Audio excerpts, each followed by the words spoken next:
আসসালামু আলাইকুম, সবাই কেমন আছেন? আশা করি সবাই ভালো আছেন। চলে আসলাম নতুন একটা ম্যাচের আপডেট নিয়ে। 8 দলীয় ক্রিকেট টুর্নামেন্টের প্রথম রাউন্ডের ম্যাচ খেলতে যাচ্ছি আমরা। সাথে মনির আছে, স্বাধীন আছে, চায়না মনির। যশোর জেলার বাগারপাড়া থানার পশ্চিমার মাঠে যাচ্ছে আজকে। মাঠে যাওয়ার পথে এখানে সুন্দর একটি জায়গা বাঁধে এবং এই জায়গাটি আমরা এমনি সময় ঘুরতে আসি। অনেক ভালো ভিউ দেয়, অনেক সুন্দর লাগে বিকেল টাইমে ঘুরতে। আপনারা আসবেন, কিছুদিন পরে এই জায়গাটা এত সুন্দর ভিউ দিবে, আসলে অনেক সুন্দর একটা ভিউ দেয় এখানে। পশ্চিমার মাঠে পৌঁছানোর আগে অনেক সুন্দর লাগে জায়গাটা। আমার বিশেষ করে আমার অনেক পছন্দের একটি জায়গা। আপনারা চাইলেও এখানে ঘুরতে আসতে পারেন ফ্রি টাইমে ফ্যামিলি নিয়ে। অনেক ভালো একটি জায়গা ঘোরার মতো। আমরা মাঠে পৌঁছে গেছিলাম, ভিডিও নিতে নিতে আমরা মাঠে পৌঁছে গেছিলাম। মাঠটা অনেক সুন্দর, সুন্দর একটা মাঠ, পশ্চিমার মাঠ, লোক গ্রামের ভিতরে, সুন্দর পরিবেশ। সবাই হাজির হয়ে যায়, দুই দলের প্লেয়ারই এখানে উপস্থিত ছিল। ভাই বিগ ফ্যান, এই যে বড় প্লেয়ার, আমাদের এলাকার বড় প্লেয়ার, বিগ ফ্যান ভাই, বিগ ফ্যান। 8 দলীয় ক্রিকেট টুর্নামেন্টটা হয়তো এই উইকেটে খেলানো হবে। উইকেটটা অনেক সুন্দর করেছে পশ্চিমাবাসী, অনেক সুন্দর উইকেট করেছে গতবারের থেকে। এবারের উইকেটটা অনেক সুন্দর, আয়োজনটা অনেক সুন্দর, উইকেটটা অনেক সুন্দর উইকেট। বোঝা যাচ্ছে ভালো খেলা হবে আজকে। টুর্নামেন্টটা হয়তো ভালো কিছু দেখা যাবে। উদ্বোধনীয় ম্যাচ, মেবি উদ্বোধনীয় ম্যাচের আলোচনা, সব প্লেয়ার এক জায়গায়, কমিটির কিছু দিক নির্দেশনা, কথাবার্তা বলবে হয়তো। দুই টিমই হাজির হয়েছে। প্লেয়ারদের উদ্দেশ্যে কিছু দিক নির্দেশনা দিচ্ছিলেন প্রধান শিক্ষক উদ্বোধনের আগে। তিনি অনেক ভালো ভালো কথা বলেছেন খেলার বিষয়ে, খেলায় মনোযোগী হওয়ার জন্য, খেলার প্রতি ভালোবাসা আগ্রহ সবাই বাড়ানোর জন্য ভালো ভালো কিছু কথা বলছেন তিনি। আমার খুব ভালো লাগছে, তার কথাগুলো অনেক ভালো লাগছে। অনেক ভালো ভালো প্লেয়ার আসছিল দুই দলেরই, ভালো, সবাই ভালো প্লেয়ার মোটামুটি।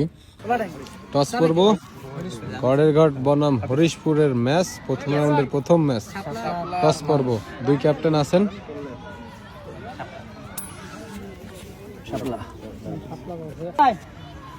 টসে জিতছে হরিশপুর, ফিল্ডিং ফার্স্ট নিচ্ছে তারা। এই টুর্নামেন্টের কর্ণধার আমাদের প্রিয় রুবেল ভাই, তার অক্লান্ত পরিশ্রমের ফলেই এত সুন্দর একটা টুর্নামেন্ট শুরু হচ্ছে। ভাইকে অনেক ধন্যবাদ আমাদের এলাকার এরকম একটা টুর্নামেন্ট আয়োজন করার জন্য। ভাইয়ের জন্য সবাই দোয়া করবেন যাতে সামনে আরো বড় বড় টুর্নামেন্ট আয়োজন করতে পারে। ভাই অনেক ভালো একজন মানুষ এবং খেলাপ্রিয় একজন মানুষ। আর আশা করি এই টুর্নামেন্টটা সফলভাবে শেষ করতে পারবে রুবেল ভাই। ইনশাল্লাহ পারবেন তো? ইনশাল্লাহ, দোয়া রইল ভাই, ভালো থাকবেন। গড়ের ঘাট ক্রিকেট একাদশ ব্যাটিং ফার্স্টে, তারা প্রস্তুতি নিচ্ছেন ব্যাটিং পাঠানোর জন্য। ওপেন কাকে দিবে তারা আলোচনার মাধ্যমেই ওপেন ব্যাটসম্যান পাঠাবে অল্প কিছুক্ষণের ভিতরেই। গড়ের ঘাটের ওপেনিংয়ে যায় তাহমিদ এবং রায়হান। তারা শুরুটা বেশ ভালো শুরু করে, দুজনেই টুকটুক করে খেলে যাচ্ছিল। তাহমিদ 2-3টা বাউন্ডারি হাঁকায় প্রথম দিকে। রায়হান একটু স্লো ব্যাটিংয়ে ছিল, তবে তাহমিদ বেশ চালিয়ে খেলছিল, বেশ ভালো খেলছিল তাহমিদ। সোহেল ভাই বোলিং মোটামুটি করছিল, আশিক একজন বলার যদি একটু চাকিং করছিল, তারপরে আম্পায়ার জানানোর পরে সে স্বাভাবিকভাবে বল করছিল। প্রথম দিকে ভালোই চলছিল খেলা, কিন্তু পরের ওভারে রায়হানের একটা ক্যাচ পড়ে। রায়হান ইজি ক্যাচ মিস করে রায়হানের।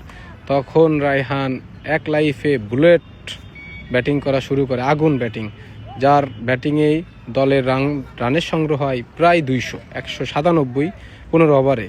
সে একা 112 রান করে ম্যান অফ দ্য ম্যাচ হন। অনেক ভালো ব্যাটিং করেছে রায়হান, মাঝ দিকে একটু স্লো, বাট শেষের দিকে আগুন ব্যাটস করেছে রায়হান। তাহমিদের উইকেটটা চলে যায়। এরপরে অনডাউনে আসে সিফাতও অতটা বেশ জুত করতে পারেনি, সে গোল্ডেন ডাক দিয়ে চলে যায়। পরে আসে রাকিবও বেশ ভালো খেলছিল, রাকিবের উইকেটটাও চলে যায়।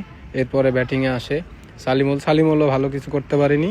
মনির যে কিছুটা রান করেছে, বাট রায়হান আগুন খেলেছে আজকে, রায়হান অসাধারণ।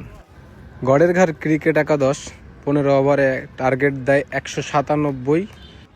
এত রানের টার্গেট নিয়ে জবাবে ব্যাটিংয়ে আসে হরিশপুর একাদশ। ওপেনিংয়ে বল করে রাজন, তার পারফরমেন্স অনেক সুন্দর। রাজন অনেক ভালো বল করছিল, প্রথম ওভারেই ভালো বল করে গেছে, 2 রান দিয়ে ভালো একটা ওভার করে গেছে। পরের ওভারে সে একটা উইকেট নিয়ে চলে যায়। এরপরে আসে লিওন অনেক ভালো বল করেছে। লিওন অনলি 3 রান দিয়ে ওভার শেষ করে। অনেক ভালো বল করেছিল, ব্যাটিং ব্যর্থতা।